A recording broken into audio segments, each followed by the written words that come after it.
Un grupo de científicos ha descubierto el mecanismo por el que nuestro cerebro, atención, fíjate, nos pide comer más y más, y subrayamos, sin necesidad, Sandra.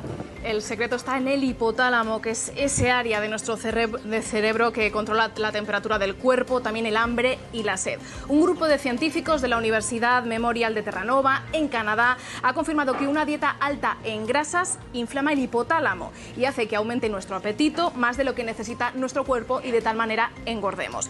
Pero todo depende de una hormona. Las dietas ricas en grasas hacen que la prostaglandina E2, que es una molécula que regula los procesos de nuestro sistema inmune, active en el hipotálamo la hormona MHC, que nos hace tener hambre. Pero ojo, importante, porque también se ha comprobado que puede hacer todo lo contrario, una pérdida excesiva de peso. Depende de la cantidad exacta de esa molécula. Es decir, que si se encuentra en una concentración elevada y produce inflamación intensa, quita el apetito, pero si la concentración es menor, finalmente lo incrementa. Bueno, vamos a buscar más detalles sobre esta investigación. Rubén Bravo es nutricionista. ¿Qué tal, Rubén? ¿Qué tal? ¿Cómo estáis? Yo ya sabía que no era culpa mía cuando tenía esos ataques así de que tengo que comer algo, sino que es culpa de otra persona, del hipotálamo. Bueno, tenemos que entender que el hipotálamo es el maestro que organiza todo el sistema endocrino en el cuerpo, y que cuando llevamos una dieta rica en grasas saludables, todos los puntos dentro de nuestro cuerpo, a nivel emocional, también en hambre, también a nivel de salud mental, en depresión y ansiedad, se atenúan.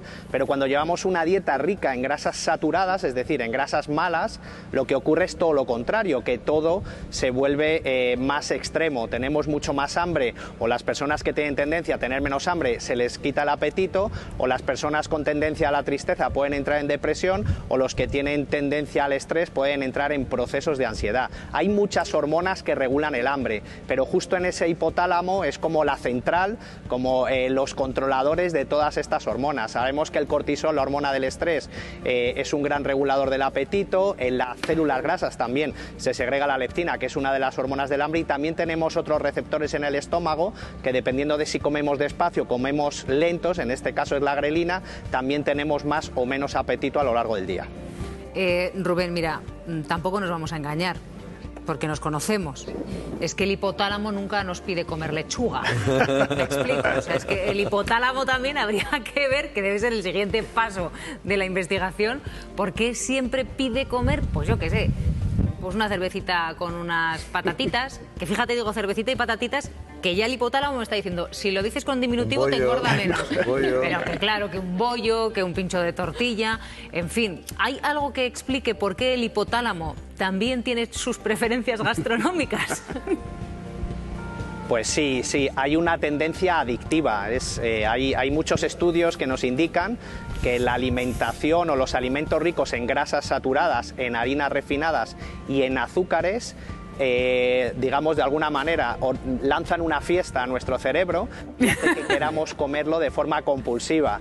Entonces ocurre que cuando abrimos una bolsa de patatas comemos compulsivamente. Lo mismo ocurre con los dulces. Ya hay una lista desde el 2013 de alimentos adictivos que sabemos que cuando empezamos a comerlos nos cuesta mucho parar de comerlos. Incluso cuando estamos más tristes o felices, tendemos justo a que el hipotálamo nos diga, bueno, tómate una cervecita, queda con un amigo, unas patatitas y no pasa nada. Y cuando tú empiezas a comer, todo eso se vuelve loco y estás feliz, estás tranquilo, y entonces pues no puedes dejar de comerlo. Hay que detener el hipotálamo.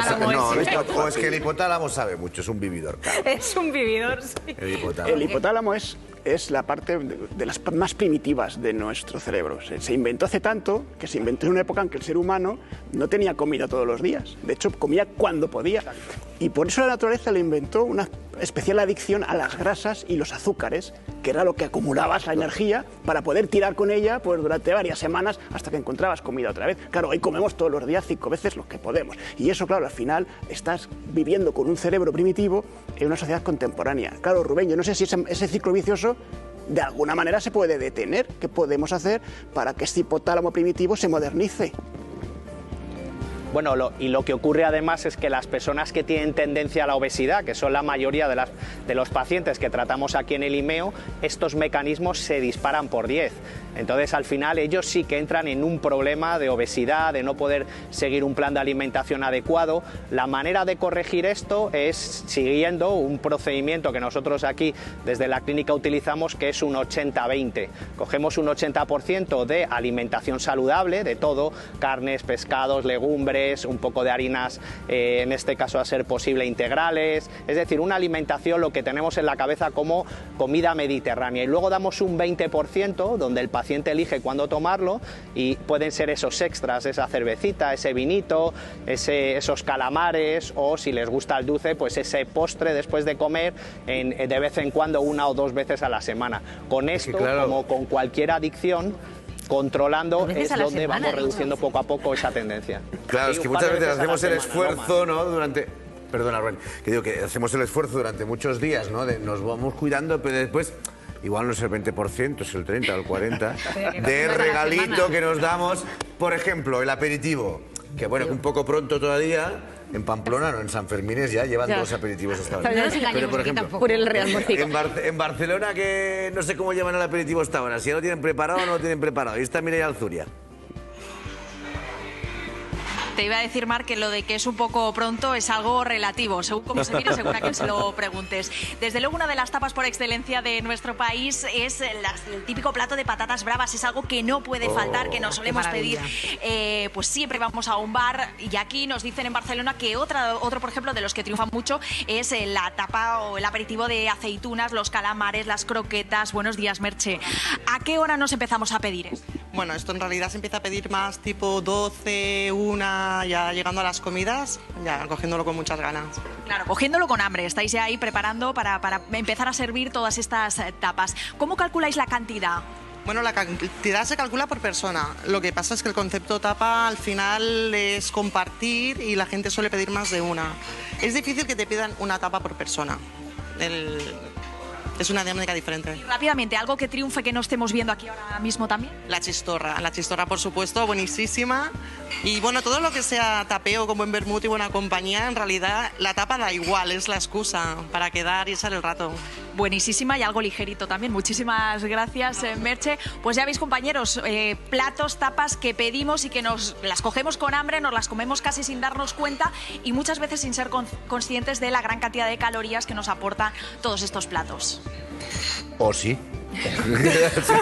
Simplemente que nos gusta. Mira, hablemos claro, ¿sabes lo que pasa? Mira, Rubén, todo esto que le gusta mucho a este señor, el hipotálamo, ¿no? Entonces, pedimos una ronda y unas aceitunitas. Y pedimos una ronda y unas patatitas.